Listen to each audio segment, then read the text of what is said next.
Ассалаумалейкум баршаға. Бүгінгі сабағымыз короткий замыкание туралы.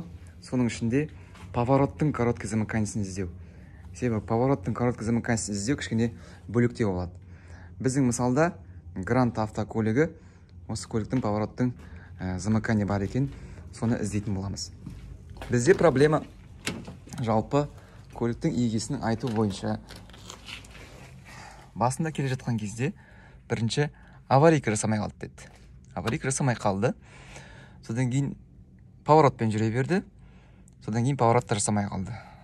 Кнопка ауыстырған, реле, бір реле бірден жанып кетеді дейді. Реле салады, кішкене жүреді, жанып кетеді. Реле салады, кішкене жүреді, жанып кетеді.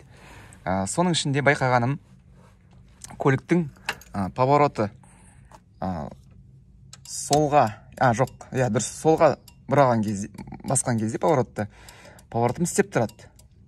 Ал оңға қосқан кезде поворот, сол кезде реле бықсып, иісіп, реле істен шығып кетеді. Содан кейін байқағаным тағы да, мындағы свет оңға қосқан кезде, былай жатқанда кішкене жарығын жоғалтады, тусклый жанады. Прибордағы да тусклый жанады. Содан байқадым, что замыкание бар екен.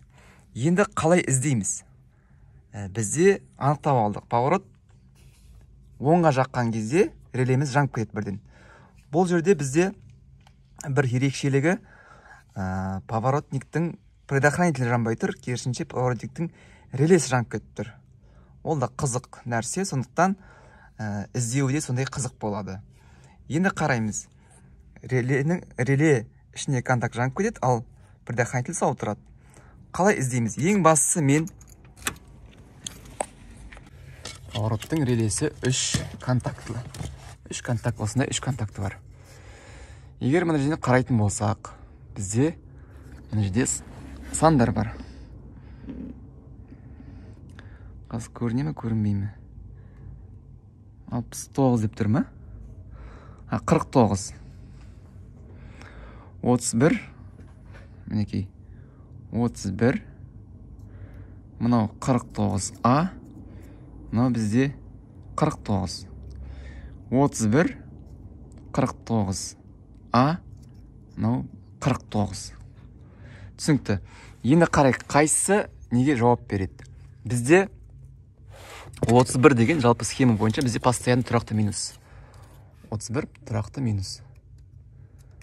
Қараймыз. 31-де минус тұр, тұрақты. Так, бұл жерде плюс. Бұл бізде 49-ымыз плюс. Енді реле жұмыс істеу үшін бізде 49А-ға поворот қосқанда істелінеді.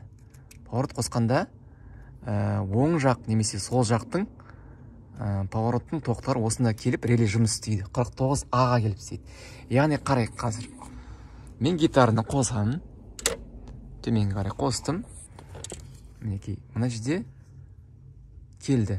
Бұл қазіргі минус сол жақ повороттың, сол жақты қостым ғой мен. Сол жақ повороттың тоғынан келіп тұрған минус. Яғни сол жақ повороттың лампочкалары бар ғой. Сол лампочкалерден келіп тұрған минус после нагрузки. Минус после нагрузки. Яғни реле осындағы плюсті, мында жібереді. Реле салған уақытта, қазір қарай. Реле саламын. Реле тықылдап тұр мінекей. Біздегі 49-дағы плюсті 49А-ға не істейді? Жіберіп тұрады. Үзік осылай жіберіп тұрады мінекей.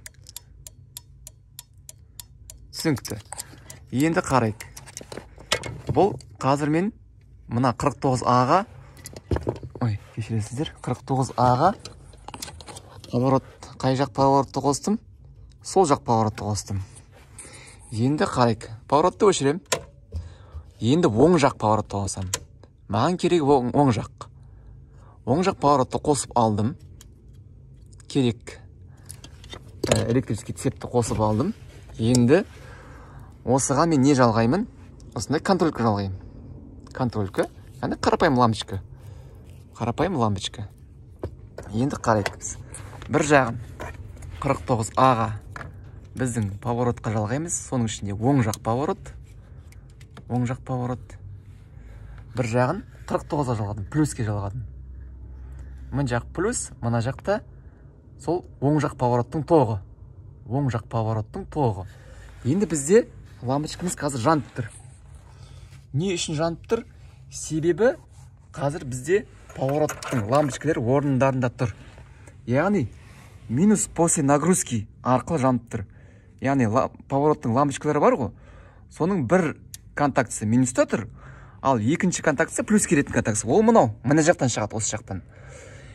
Енді біздің лампочкамыз орнында тұрғандықтан, бір жағы минуста тұрғандықтан, екінші жағынан минус после нагрузки болып шығып, лампочкамызды жандырып тұр. Енді мен не істеймін? Енді ол үшін барлық нагрузкаларды ажыратып тастаймын. Яғни поворотқа жауап беретін барлық нагрузкаларды ажыратамын.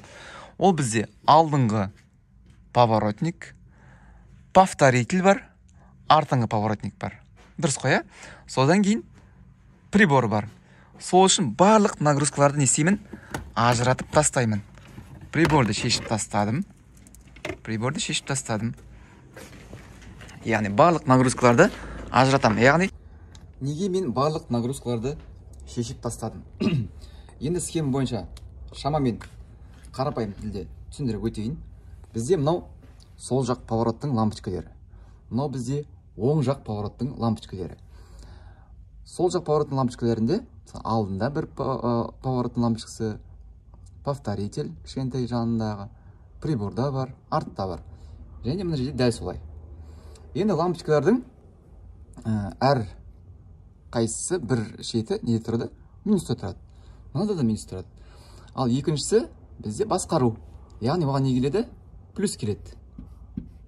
Плюс келген кезде жанады. Қалай жанады? Гитараға келіп тұрады, мынаның барлығы. Гитара біздің жақта кейбір жерлерде вертолет жалпы поворот қосатын переключатель. Қосқан кезде, мысалы мен сол жаққа қоссам, гитараның проводы мына жаққа жібереді. Мына жаққа қарай жіберді. Бізде мынау реле. Реле 49, 31 бізде минус, 49 ол плюс. Ал бізде мынау нагрузкаға кетеді. Плюсті мына жіберген кезде, бізде плюс деп тық деп жүреді ол плюс. 49 А ғой бізде 49 А. Гитара қосты, релеміз жұмыс жасайды, плюс барлығы кетті сол жаққа. Енді оң жаққа қоссақ, оң жақтағы нагрузканың проводы мына жаққа келеді. Сөйтіп плюстің барлығы, мына плюс мына жаққа тық деп жіберіп тұрады. Сол кезде не істейді? Оң жақ жанады. Енді проблема бізде осы оң жақта. Проблема оң жақта. Не үшін мен нагрузкаларды алып тастадым? Барлық лампочкаларды қазір шешіп тастадым. Оны нагрузка деп айтамыз. Лампочка ол нагрузка. Кез келген электр тоғын тұтынатын нәрсе ол нагрузка. Не үшін алып тастадым? Себебі қазір мен мына жерге 49-дан плюс алам. 49-дан плюс алам. Мына жерге лампочка қоям. Сосын мына жерге жалғадым. 49 Аға плюс кететін жерге. Жалғадым. Егер мына бойда минус тұрса, лампочкамыз не істейді? Жанады. Себебі бір жағы плюста тұр, ал мына жағы минус тұр. Бірақ мына проводта ешқай уақытта минус тұрмау керек. Себебі мына проводтың жолы тек қана не өту керек? Плюс керек. Плюс келді, каждыйына плюс келді, жаңа минус тұр, сол кезде лампочка жанады. Енді мен барлықтарын не үшін шешіп тастадым? Нагрузкалардың бәрін не үшін шешіп тастадым? Себебі менің қазір іздейтін поискті іздеген кезде мені шатастырмау үшін. Себебі қазір мына жерден лампочка жанып тұрады. Не үшін жанып тұрады? Себебі мына минус бар ғой, минус кіріп барып өзінің поворотын лампочкасына кірді, мына жақтан шығып тұр бұл қазір после нагрузки болып. После нагрузки болып, қазір мына жаққа минус после нагрузки келіп тұр. Минус после нагрузки келіп тұр. Минус после нагрузки болып келіп тұр. Сондықтан мына лампочка да жанады. мына лампочка кетеді. Сол үшін менің қазір іздейтін жұмысымды ауырлатпас үшін мен барлық лампочкаларды не істедім, алып тастадым. Мына жерден қазір мен шамамен былай үзіп тастайын. Мына жерде мысалы лампочка жоқ деп есептейін. Лампочка болмаса мына жерден лампочканың түбінен алып тастадым осылай. Бізді проводымыз осылай тұр қазір лампочкаға дейін. Лампочка жоқ. Егер қараймыз, мына жақта да алып тастадым. Оң жақта, сол жақта алып тастадым. Енді қараймыз, қазір оң жаққа қосқан кезде, егер мына проводтарда, яғни плюс келетін проводтарда минус тұрса, лампочкамыз не істейді? Жанып тұрады. Яғни минус тұр деген сөз. Ал егер минус тұрмаса, онда лампочка жанбайды деген сөз. Сөйтіп біз короткий замыкание анықтай аламыз. Қазір сізге көрсетемін. Енді қарайық, мен барлық лампочка, повороттың лампочкаларын шешіп тастадым. Соның ішінде приборды да шешіп тастадым, барлық лампочкаларды шешіп тастадым. Енді қарайық. Мына айтып өткен. Мына 49 жоғарыдағы плюс тұр, ал екінші жағында жаңа поворотқа кететін біздің контактіміз. Енді қараймыз. Сол жаққа қосам. Ешқандай замыкание жоқ. Енді оң жаққа қосам. Оппа, оң жақтың бойында замыкание бар деген сөз. Оң жақтың бойында, мына оң жаққа қостым ғой мен. 49А оң жақпен қазір мына поворот келіп 49Аға қосылды. Яғни оң жақ бөлікке плюс жіберуге дайын деген сөз. Бірақ та бізде не болып тұр? Замыкание. Замыкание. Явный замыкание не үшін? Себебі ешқандай нагрузка жоқ. Жанатындай ешқандай лампочка жоқ. Сол үшін осылай қосып қойып, қазір мен оң жаққа қосып қойдым да, енді іздеймін қазір. Енді іздеймін. Іздегенде қалай іздеймін? Тоқтарын қозғау арқылы. Яғни кассаларды қозғайым былай. Мына жерін қозғайым, кассасын мына жерін қозғайым, қай жерден шығады, ішті қозғайым, сыртты қозғайым, барлығын қозғайым, арты бар. Примерно қай жерде болуы мүмкін, сол жердің барлығын қозғайтын болып, лампочкаға назар аударып тұрамын. Егер лампочка сөнген уақытта біздің іштегі контроль сөнсе, значит минус кетіп қалды деген сөз. Минус кетіп қалды деген сөз. Сол арқылы шамамен жобасын тауып аламын. Сонымен достар, замыканиенің шамасын таптым, қайда екен? Ол мына бөлікте. Хотя бізде замыкание мына жақта болғанмен, оң жақта болғанмен замыкание сол жақта. Себебі провод бұлай келіп, жаңа ан жаққа кетеді. Қараймыз. Мына бөлік ашық. Осылай ашық қалған екен. Білмеймін қай себептермен ашылғанын ол дейтін. Бірақ та мына жерде көрініп тұр, балшығымен бірге тұр барлығы. Осылай ашық. Көліктің егесі ауылға барып келген, содан кейін басталды дейді. Енді қарасақ, мына жерде темірге қажалған кәдімгідей. Темірге қажалған, және де біздің повороттың проводы корпусқа минусқа тиіп тұр екен. Осы жерден бірден байқауға болады. Қазір жақындап түсіріп жіберейін. Мінекей қарасаңыз, көк түс повороттың проводы астында да осындай замыкание бар. Барлығы осы жерге қажалып замыкание болған. Енді мен қазір минустан алып тастадым. Енді қараймыз, лампочка қазір сөнді ме, сөнген жоқ па?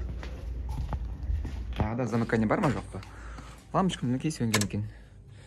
Оң жаққа және сол жаққа да ешқандай замыкание жоқ.